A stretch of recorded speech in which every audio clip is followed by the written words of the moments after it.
The Senate is expected to hold a procedural vote on a massive border security and foreign aid package today. But if it does not pass, the upper chamber could still push forward a narrower version of this legislation. Senate Majority Leader Chuck Schumer says if the vote on the bipartisan deal fails, a second vote will be held on a bill that excludes border security provisions. He blamed the need for this on former President Trump's opposition to the agreement. Donald Trump wants chaos. Donald Trump does not want success at the border. He wants chaos, and if he became president, I doubt he'd ever solve it, as Mitch McConnell said. And so we want them to pass the border bill, and if they vote against border, America will know who is for fixing the border and who is not. CBS News congressional correspondent Scott MacFarlane is on Capitol Hill. So, Scott, talk to us about why today's procedural vote on this bipartisan package is expected to fail. After months of negotiations, this really is the day of reckoning for this $118 billion plan to tighten the border, to increase restrictions, and to, oh, by the way, fund Ukraine and Israel. It's a day of reckoning, and the outlook is grim. Mid-afternoon, there's this test vote where they're going to try to measure support, whether they can proceed and move forward with this bill. That test vote is almost certain to fail. Then they'll have to regroup and figure out a different path forward, if there is another path forward on immigration or border security reform and on those matters of Ukraine, Israel, and Taiwan. I can tell you, the collapse of this bill was as expedient as anything we've seen here before.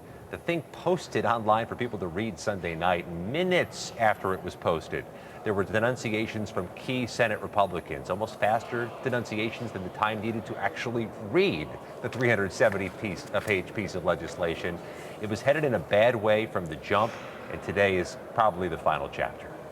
And Scott, let's also talk about yesterday's failed House votes on the impeachment of Secretary Mayorkas and a standalone Israel aid bill. I mean, the votes were so close, but Republicans failed in their efforts here. House Speaker Mike Johnson addressed both votes earlier today. Let's hear what he had to say. There is no reason whatsoever for them to object to the contents of that bill. They're doing it for political purposes. It's bad for national security. It's also terrible policy and terrible politics. Yeah, on impeachment, last night was a setback, but democracy is messy. We live in a time of divided government. We have a razor-thin margin here, and every vote counts. Sometimes when you're counting votes and people show up when they're not expected to be in the building, it changes the equation. But listen, we have a duty and a responsibility to take care of this issue. We have to hold the Secretary of the Department of Homeland Security accountable. Mayorkas needs to be held accountable. The Biden administration needs to be held accountable. And we will pass those articles of impeachment. We'll do it on the next round.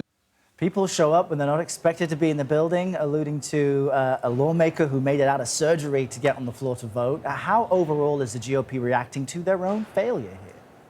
Can't tell you how unique a moment this is. They put two key votes on the floor and they lost. Typically, you don't put anything on the floor as the majority if you're going to lose. The immigration articles caught Republicans by surprise. Al Green of Texas came from a hospital to vote unexpectedly. He told me a few moments ago he's still in quite a bit of pain, but it was important to get to that vote. About the Israeli aid, that also failed, but it was a sure loser. Never going to pass the Senate without also including funding for Ukraine and Taiwan. I'll have to try that again in the coming days as well. All right, Scott MacFarlane with the latest. Thank you very much.